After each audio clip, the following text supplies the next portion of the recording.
어머니는 아버지에 대한 속상함이 커질수록 더 저한테 푸시를 하시는 거예요. 더 간절하게. 그때는 그렇게 생각한 적은 없는데 지금 생각하면 간절하셨던 것 같아요. 좀. 어느 순간부터 준수는 공부가 싫어졌다고 해요.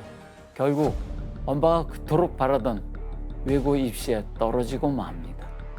어떤 일이 벌어졌을까요?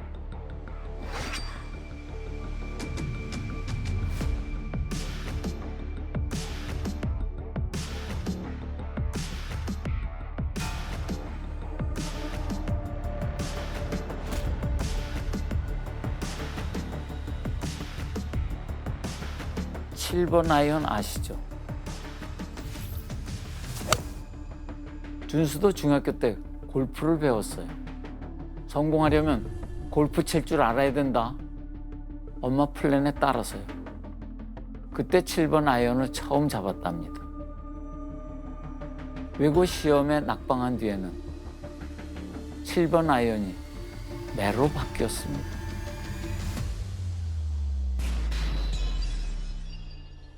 준비해라. 올 것이 왔구나? 준비하라고 하면은 그냥 바지 갈아입고 그렇죠. 맞을 때 입는 바지가 있었어요. 와, 이거 뭐 진짜 난 이건 너무 끔찍한데? 그 피에 좀 이렇게 아예 엉덩이 부분이 이렇게 피로 절어 있는 바지였는데 피 나면 자꾸 바지를 버리잖아요. 빨아야 되고 막 이러니까 감당이 안 돼갖고 빈도가.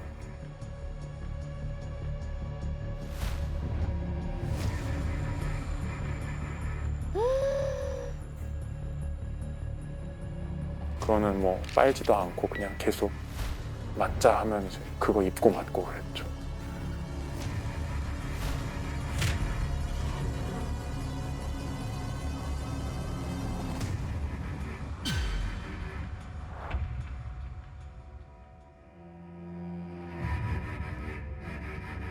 이 7번 아이언이면 그냥 새잖아요, 새. 그거를 어떻게 매로 들을 수 있는지. 도대체 골프채로 맞을 만큼 잘못한 일이 뭐예요? 제일 생각 많이 나는 건 조는 것 같아요. 기대고 자고 엎드려서 자고 이러면 걸리면 이제 혼나는.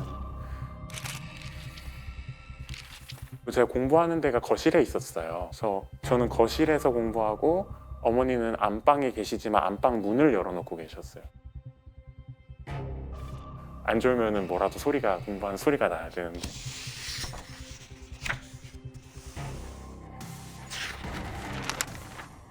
그러니까 이제 졸면은 소리가 안 나는 거죠, 밖에서.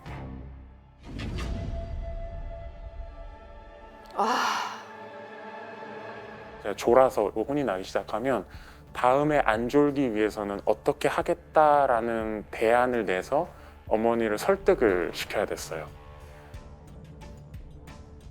한두 번이지 몇 번 반복되면 그다음부터는 설득할 게 남지 않아요. 잘못했다, 다음에 안 그러겠다, 어떻게 안 그럴 거냐, 2시간마다 알람을 맞춰놓고 운동을 하겠다, 한 적 없냐, 세수를 하겠다, 한 적 없냐, 지난번에도 그러지 않았냐, 잘못했다. 어쨌든 다음에 그 실수를 반복하지 않는다, 이렇게 어머니를 설득하지 못하면 그 세션은 끝나지 않는 거예요.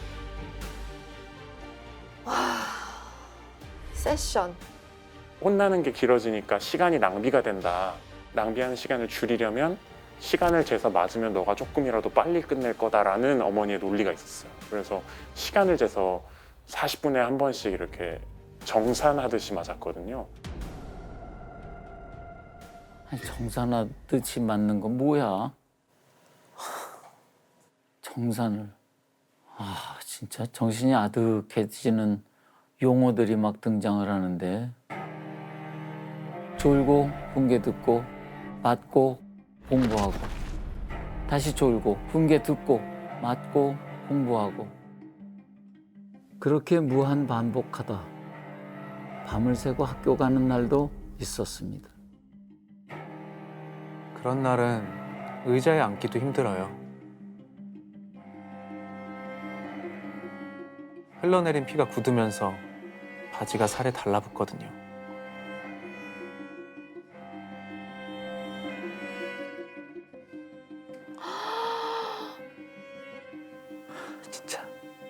바지를 떼어내면 살점도 같이 떨어져요. 교복에 핏물이 배어 나올까 봐 휴지를 속옷에 덧대곤 했어요.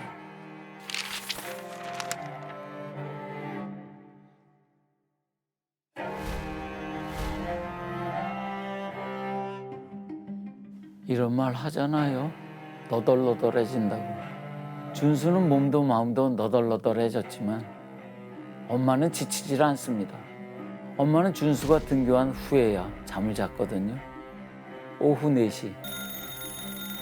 하교 시간에 맞춰 일어나고. 못 맞겠다고 막 잡고 막은 적이 있는데 이제 목 찔러서 죽으실 거라고 막 가위 들고 막 이러시고 베란다로 뛰어내리겠다고 막 뭐 하시고 그래서 제가 막 옷 잡아 끌고 막 그랬었거든요. 좀 크고 나서는 제가 그래서 안 맞겠다고 버틴 적이 없을 거예요. 아빠한테 도움을 청할 수 없었을까요? 준수의 휴대폰을 보면 단박 이해가 갑니다.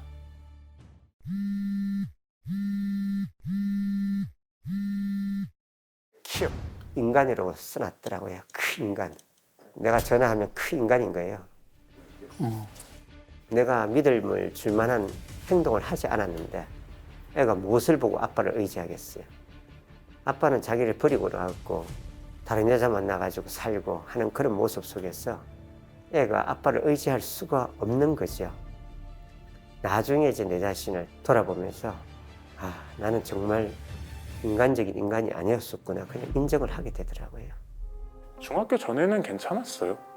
집 앞에 공원들 산책도 잘 가고 비 오면은 어머니랑 우산 쓰고 가가지고 컵라면도 먹고 막 그냥 그런 추억들이 다 있어요. 어쩌면 준수는 좋을 때의 기억으로 무서울 때를 견뎠던 것 아닌가 싶습니다. 엄마에 대해서 좋았을 때의 기억으로 무서웠을 때를 견딘다면 일관된 상이 없는 거예요. 이 사람을 믿어야 될지 아니면 정말 나쁜 사람이면 그래 내 당신 믿고 못 살겠다 할 텐데 그것도 안 되고 아이들한테 부모가 이런 존재가 되면 아이가 세상을 믿게 되기가 진짜 어려워요.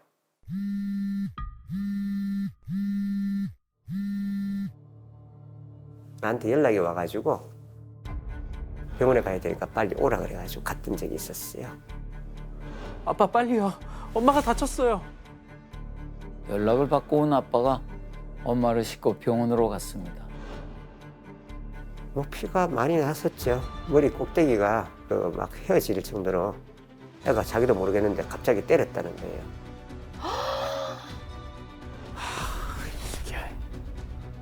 응급처치가 끝나고 아빠가 준수에게 묻습니다.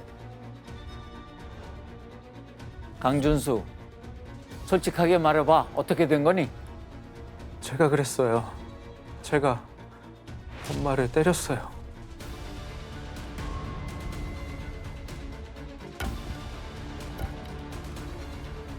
자기가 했다 그러더라고요. 그래도 나는 안 믿었죠. 그렇게 말하라고 엄마가 시켰니? 아니라니까요. 제가 그랬어요. 내가 엄마를 때렸다고요. 아, 이 사람이 자기가 직접 자해를 해놓고는 애한테 덮어 씌우는 거라 그렇게 생각했었어요. 아빠는 끝내 믿지 않았습니다. 엄마가 자해를 한 거라고 생각을 했어요. 자신을 붙잡아두기 위해서 이런 짓을 꾸민 거라고. 그리고 그대로 가버렸습니다.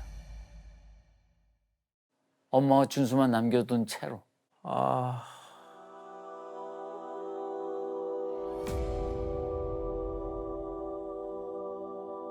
아, 저 상태에서 어떻게 또 그냥 남겨두고 갈 수가 있지?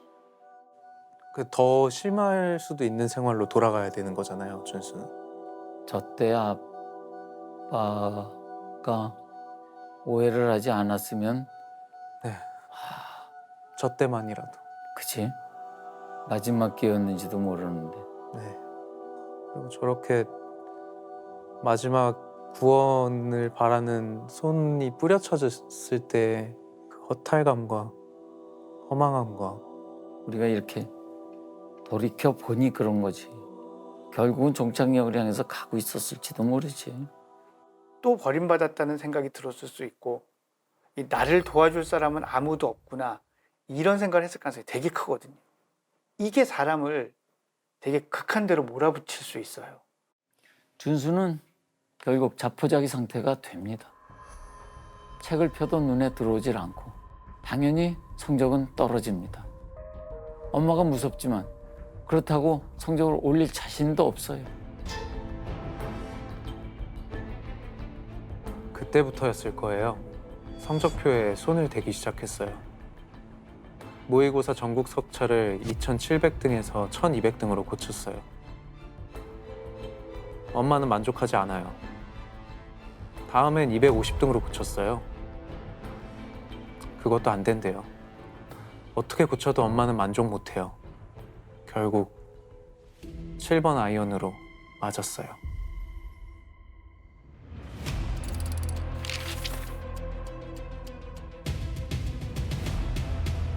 어느덧 준수는 18, 고3이 됐습니다. 고3 되었을 때는 최악이었죠, 뭐. 그리고 그 해 봄, 아빠가 정식으로 이혼 통보를 했어요. 어머니 입장에서는 되게 벼랑 끝처럼 느껴지셨을 거예요. 엄마는 부쩍 신경이 날카로워졌습니다. 새로운 체벌이 추가됐어요. 밥도 먹지 말고 잠도 자지 마라. 밥을 먹으면 자니까 밥을 못 먹게 하셨어요. 고3이니까 정신무장을 해야 한대요.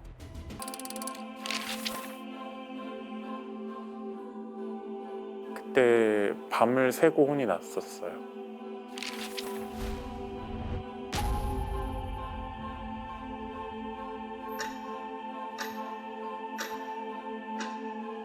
어머니는 이제 잔다고 안방에서 누우시고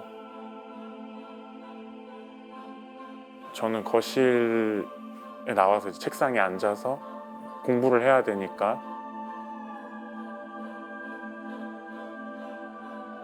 거실 책상에 앉으려는데 엉덩이를 댈 수가 없어요. 간밤에 맞은 자리에서 피가 배어나요. 그냥 너덜너덜했어요.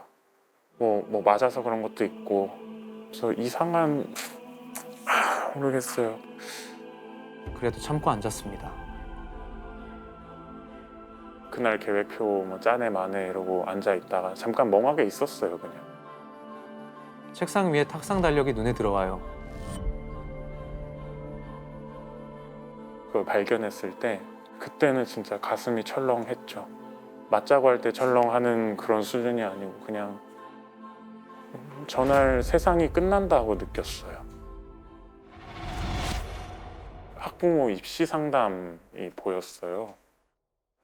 근데 뭐 입시 면담 가서 그거를 커버할 수는 없을 테니까 엄마가 학교에 오면 성적 위조한 것도 다 들통나겠죠? 그럼 엄마는 어떻게 나오실까? 전날에는 모든 게 다 끝나겠구나 생각을 했던 것 같아요. 아, 엄마한테 맞아서 죽겠구나 생각을 했어요. 먼저는 너무 무서웠고 그 다음으로는 죽기 싫다는 생각을 했어요.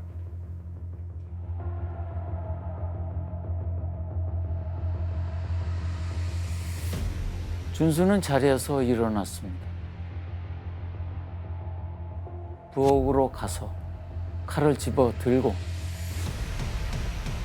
안방 문을 열었습니다.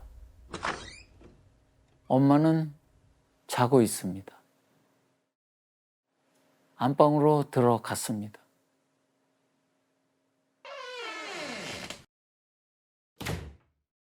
그리고 그게 끝입니다. 아유, 엄마 시신은 안방에 그대로 두고 8개월을 한 집에서 살았습니다. 그냥 사람 같지 않게 살았어요. 어머니 돌아가시고 그냥 거기 뒀어요. 거기 두고 옮긴다거나 숨긴다거나 뭐 전혀 그런 생각을 안 해봤던 것 같아요. 처음에는 문도 안 닫았었는데 이제 좀 시간이 지나고 아무래도 냄새도 나고 하니까 이제 문 닫고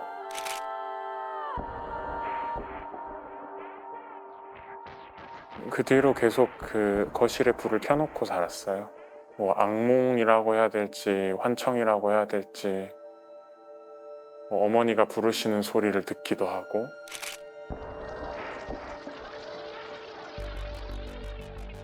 죄책감이 컸던 것 같아요. 아, 8개월 동안 그대로 방치한 친아들이 아버지의 신고로 경찰에 붙잡혔습니다. 공업용 접착제로 안방의 문틈을 밀폐하기도 했습니다. 이미 세상을 떠난 어머니는 돌아올 수 없고 두 사람은 돌이킬 수 없는 비극으로 추락했습니다. 사실 어머니는 자기의 기준에서 최고의 사랑을 주신 거거든요. 그분의 모든 인생을 갈아 넣어서 저를 키우셨어요. 저는 저희 어머니께서 점점점 더 힘들어 하실 때, 점점점 더 저한테 이렇게 푸시를 하실 때, 이제서야 조금씩 해석이 되는 것들은 어머니께서 점점 더 불안해지셨다는 거예요. 점점 더 두려워지셨다는 거예요.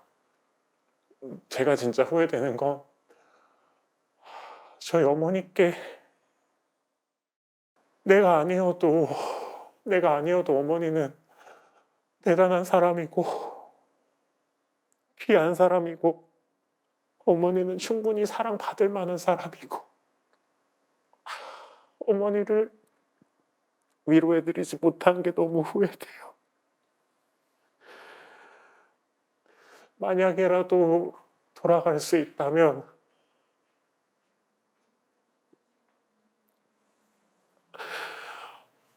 어머니께 그렇게 말씀드리고 싶었어요.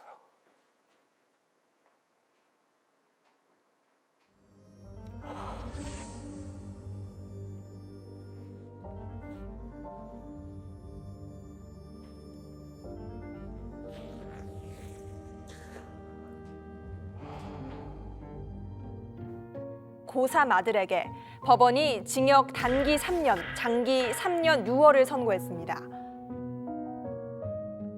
오늘 재판에서 증인들은 그분도 결국 피해자라면서 안타까움을 나타냈습니다.